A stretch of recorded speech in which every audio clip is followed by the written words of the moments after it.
48A1. Okay, now we have the story of the rabbis visiting the Reish Galuta, the head of the Galut, and we had the servant with the servant yesterday that the servant did something which one of the rabbis was not happy about.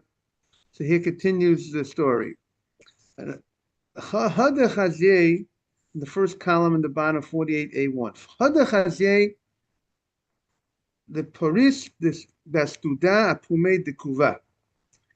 Rabbah saw that the servant in the house of Reish Galuta, again, 48A1, bottom first column, that he spread a turban, around the mouth of a jug. There's a question whether the jug had water or the jug had wine.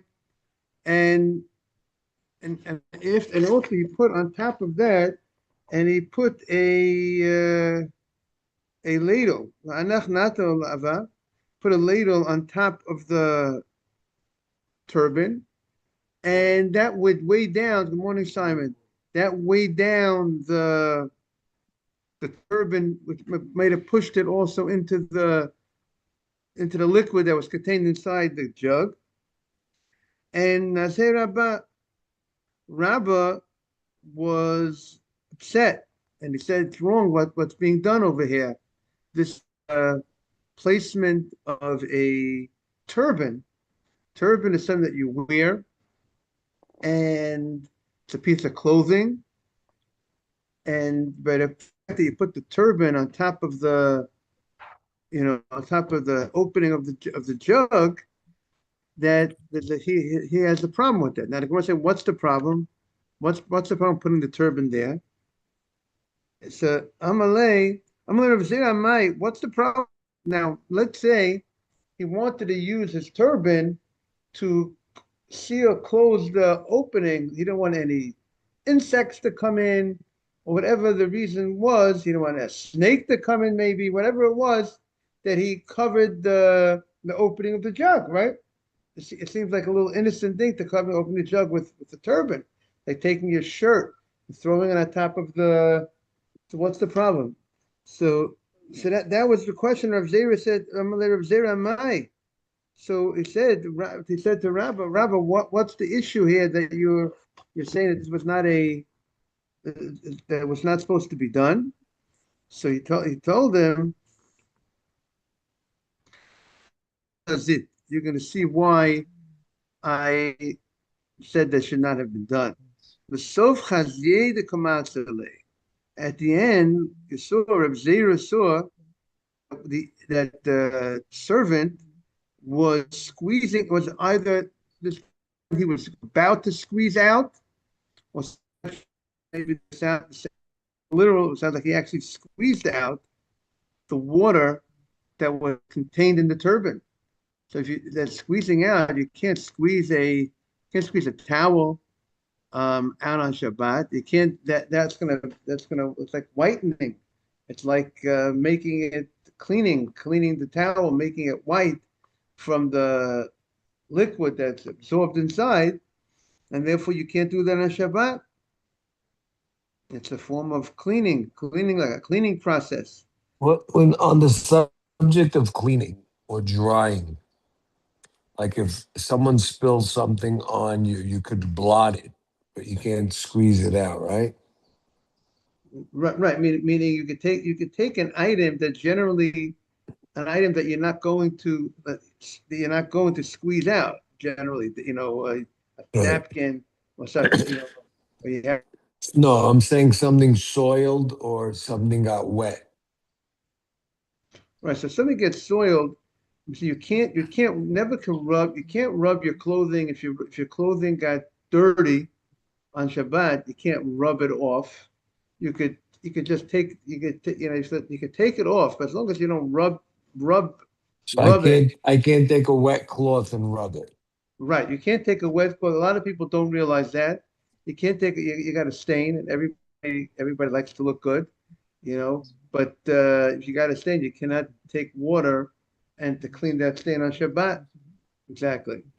You Now, if can't. I get if water spills or something spills, you could blot it but not squeeze it. Right. You could. Right. You could take. you could take the paper A towel, cloth, yeah, right, as long as you're not going to squeeze it out, and you it's could blot it. right, exactly. But if it would be, yeah, right, that seems to be the general accepted. But you could wipe a table, but you can't wipe your clothes Right, a table is not right. Clothing is different than a table. You could right, or a plate, a right, plate or right, a table. exactly. Clothing is different. Clothing you can't clean.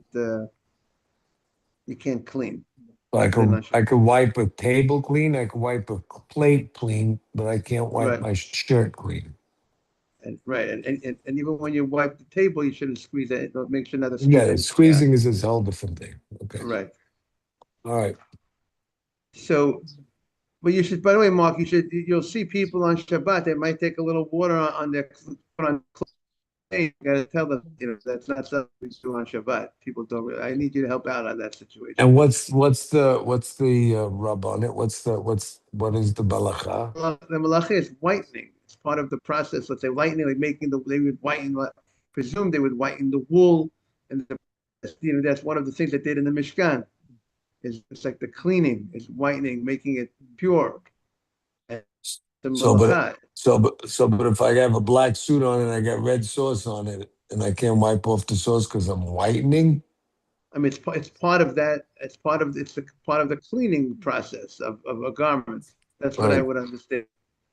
Okay. Um, so the Gemara said, so at the end, he saw that this servant was going to or about to squeeze out the water that was absorbed in his garment, and and he understood that that's why Rabbah said to the servant that you shouldn't do that. You shouldn't put the turban, because you're going to want turban. You want your turban to look nice, and you're going to want to clean it out, and therefore you're gonna come to squeeze it. Amalei. So he said, "My shna me prunuka." Why is this different than putting a cloth? Take a cloth and you put it on a barrel full with liquid. You let it go ahead and put that cloth on top of the barrel, and we don't say it's a problem. And here you say that the turban is a problem. So Amalei, so he told him, Hatam lo kapir alea. There, it's a type of thing that you're not particular to if it gets wet. It's not a type of thing. The cloth is made to get wet. I mean, if it does get wet, it's to get wet, and you're not so concerned to squeeze it out, that the cloth has to look beautiful, perfectly white, right, Simon? Like your nice shirt that you're wearing, the part of the shirt that's white, right? It doesn't need to look that. You're not particular about that. So that's the type of thing that you could go ahead and place on top of the spill. But a sudar, the turban, which is not made to get dirty. A sudar is made to remain nice and clean, nice wrapping that the head wrapping that they would wear on their head. So therefore, there's a concern that if it gets wet, you're going to go ahead and come to squeeze it out, which exactly happened, that the servant was squeezing it out. Now, below B'Teven, the Mishnah stated that you cannot go ahead and insulate a um, a pot of food. You can't insulate it before Shabbat with straw that's wet, because we said that straw that's wet is going to give off some heat. And now the Gemara says the following: Lo b'teven.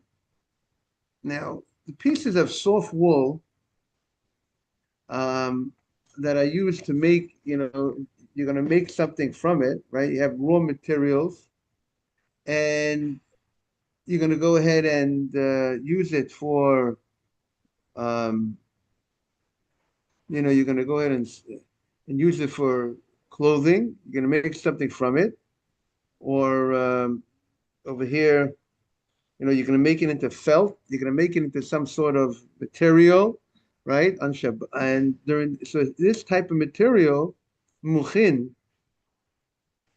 So this soft wool is is let's say a type of wool that you like to manufacture. You get the wool in, and now you're gonna make from the wool. You're gonna make felt. You're gonna make some sort of garment from the wool. The wool. We're talking about pieces of wool that are standing to be processed, standing to be, to make something from the wool. Got it? And that process of making something from the wool is a process that will be a forbidden process. You can't make that on Shabbat. You can't make the clothing on Shabbat. You're making a utensil on Shabbat. So, so this piece of wool is, you would say, is your mukse, right? It's separated from you. You don't have any use from this wool on Shabbat because it's material that you're going to be used to make the felt, to make some sort of clothing.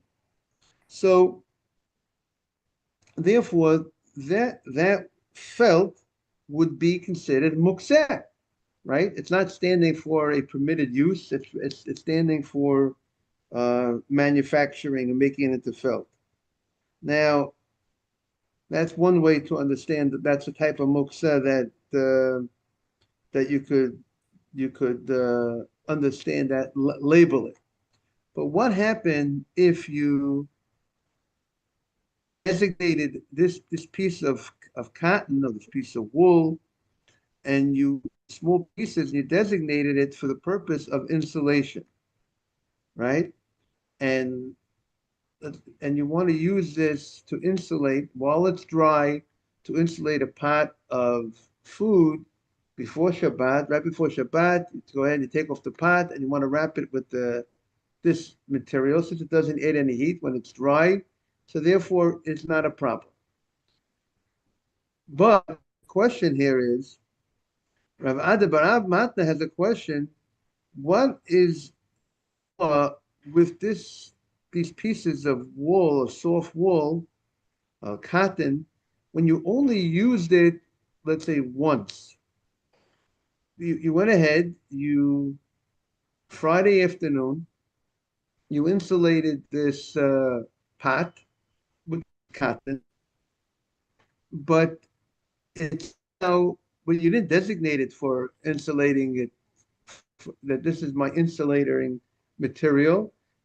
Generally you plan on taking that, and you manufacture that, and you make it into a felt, into a garment. Asked Abaye,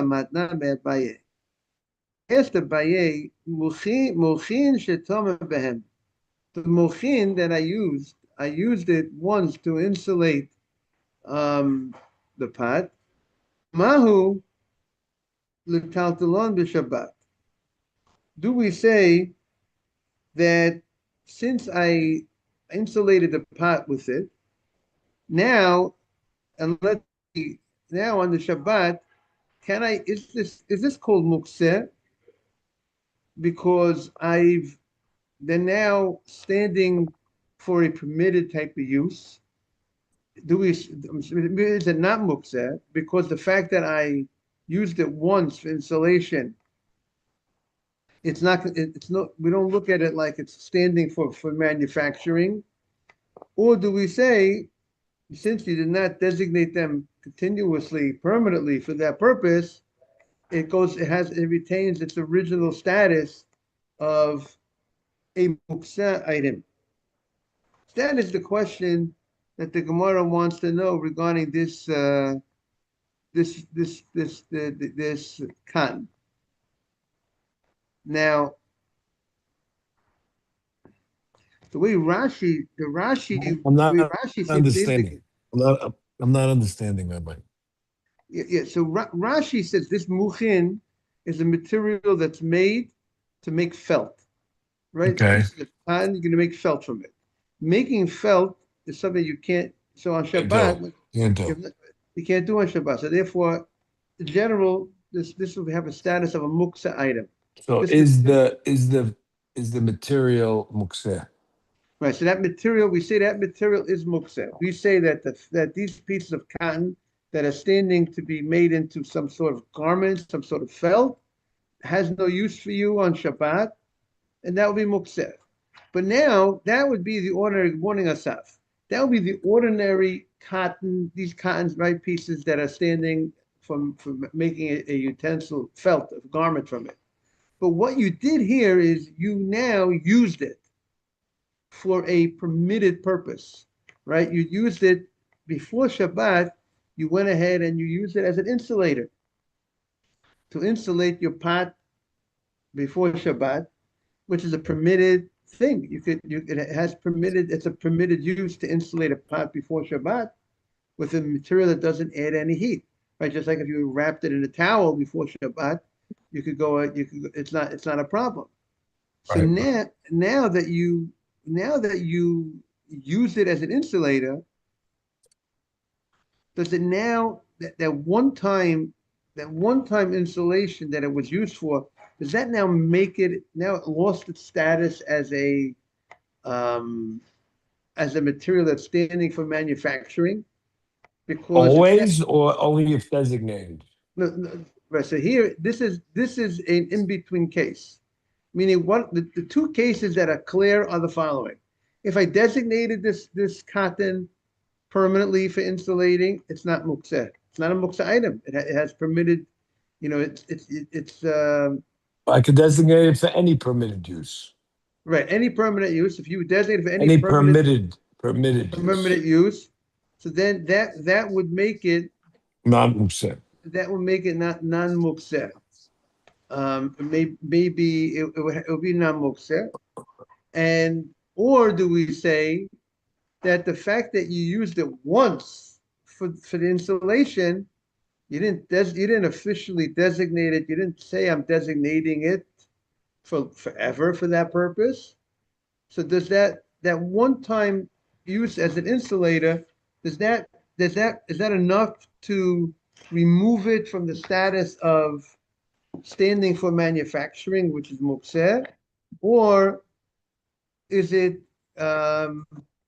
it's now the status is that it's we look at it like it's a use for insulating items uh, before Shabbat type of thing, and therefore it's a different type of um, it would not be mukseh. Just let me see how any of the commentaries here on Shabbat and the Masifta Gemara says. It says,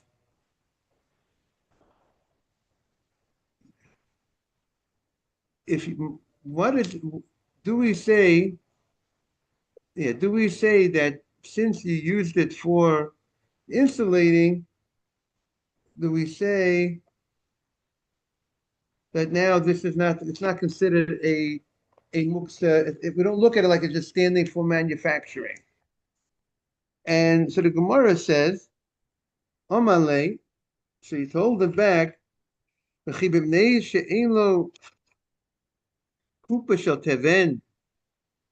because one time he didn't have straw.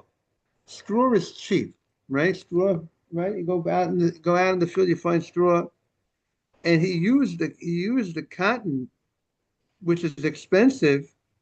Are you going to say um, that now he's going to this is now standing to be used as an insulator? This is this is still general. This is still a type of item that people will not use for insulating because it has a much greater value than insulating because it could go ahead and be used to make into a felt. And therefore, we don't look at it that now it's lost its status by the fact that he one time used it for insulating, and it's still considered standing for the manufacturing. So the Gemara says, Lema Messiah. Let us say that um, we have a proof to this from the following. So Abaye's ruling. Tomnin begize semer. You could go ahead and insulate with sharings of wool, but sipet semer, and sipet semer, you see, gizet semer is wool. Right after you shear the wool, you cut the wool from the from the sheep. So now that's called gizet semer, shearings of wool. Sipet semer is when you already went ahead and you worked it a little bit. You're ready, when you beat it a certain amount.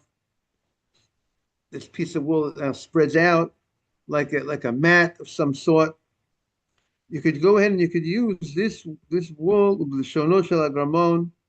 Shono shel agramon is that you went ahead and wool that you dyed, and and what you do is you comb it. You make it like a long, very long, flatten it out before you do the spinning. So you could use all these materials with mochin. And here's the mochin, and you could use the mochin, which is that cotton, right? And that was the question about the mochin, which usually that cotton or those pieces of wool that you're going to make felt from. It says you could go ahead and you could use before Shabbat, you could go ahead and insulate the pot with these materials because these materials are not going to add heat, and you're insulating it before Shabbat. It's allowed, but the aim metaltalotan. These items will have a status of mukseh because these items. The fact that you use these expensive types of materials for insulating does not prove that you plan on using that for that purpose, and the one-time use doesn't make it an insulator using for insulating, and therefore they still will be mukset. You can't go ahead and now and move them and say that it doesn't have the status of mukset. It would be mukset. So we see from here that the fact that you used it once for insulating does not lose the status of mukseh. So the Gemara says, "Imishum lo ira." This is not a proof to Abaye. Why is not a proof? Hachikama, because you could read the bright of the following: Im lo taman behem. If you did not use it as an insulator, ein metaltal, right? If you didn't use this as an insulator, then these are mukseh because they're being used, they're being standing for manufacturing, making felt from it, and therefore it has no use when Shabbat comes. But if you went ahead that's but and then and the bright is coming to tell us the following: if you didn't go ahead and use it as an insulator, you can't move it. But if you use it as an insulator, then it's no longer mukseh. So when it says the when you can't move these items, so if you didn't use it as an insulator, but if you use it as an insulator, then you are it's not mukseh. So the Gemara says, what is the chidush? If the bright is saying that these items are a mukseh when you don't use it for an insulator, you never use it as an insulator. So what does the bright have to tell me that? That's obvious.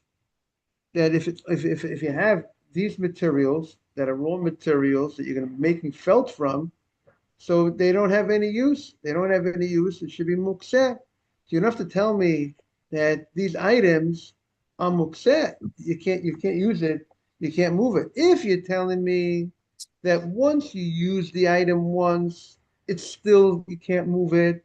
So you're telling me a chidush. There's a novelty in it. The Bright is telling me that, you know what? One-time use does not lose the status of mukseh.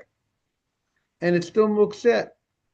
But if you went ahead and you're telling me that the Bright is talking when you don't use them, so what do I need the Bright to tell me that?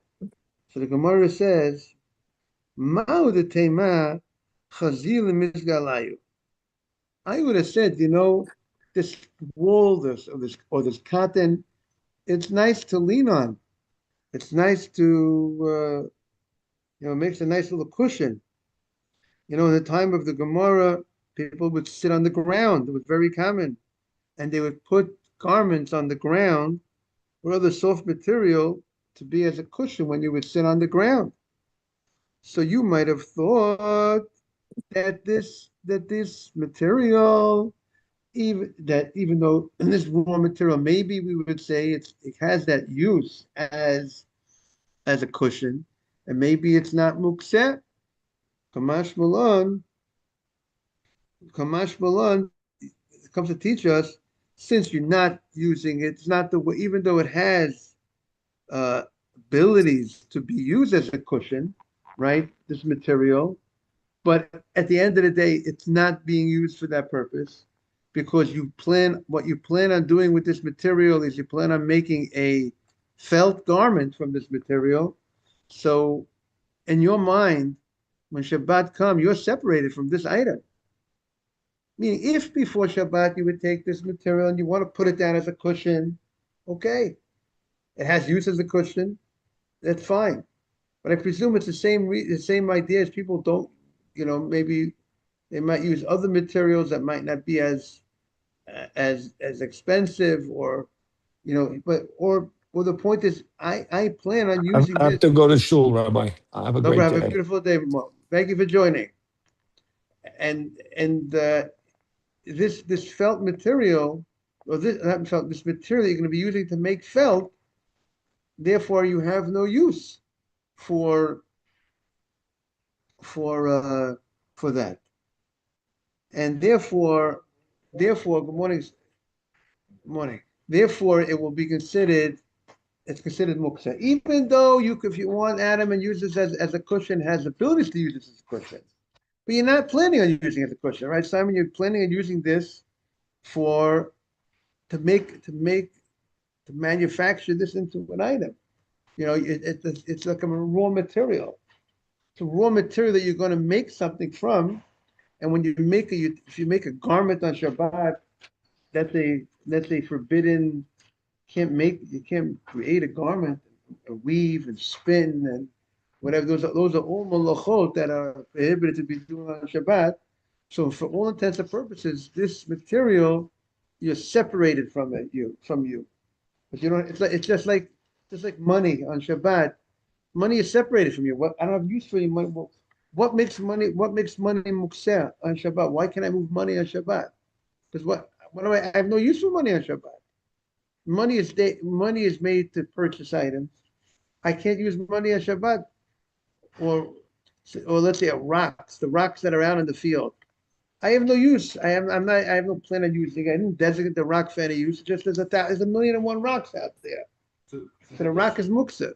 So the issue is that what makes it not muktzah? Is it the fact that you used it for a permitted purpose, or is it just the kavanah? Is that the issue?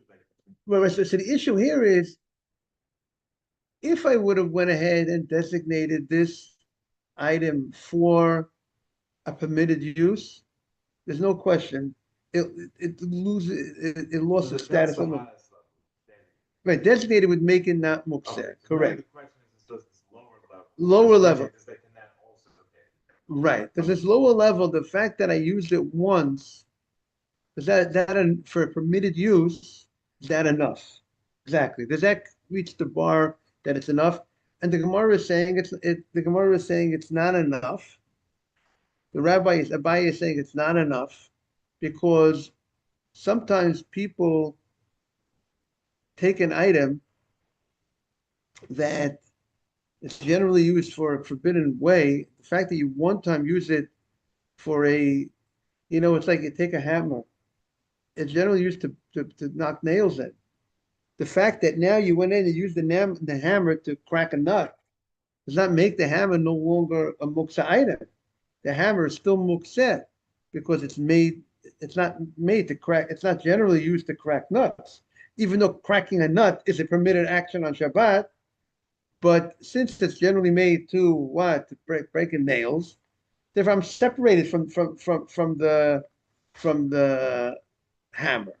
Therefore, the hammer would be a muksa item, but I'm allowed to use the hammer for the purpose of cracking a nut.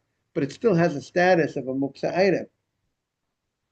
When I'm not cracking the nut, I can't just move the hammer just for the fun of it, or because I want to I don't want the sun to beat on the hammer. I can move the hammer if I need to place, or I need to use the hammer in a permitted fashion. But the fact that I used it once will not take it out from that status. Okay, have a great day, everybody. Thank you. Take care, Asaf.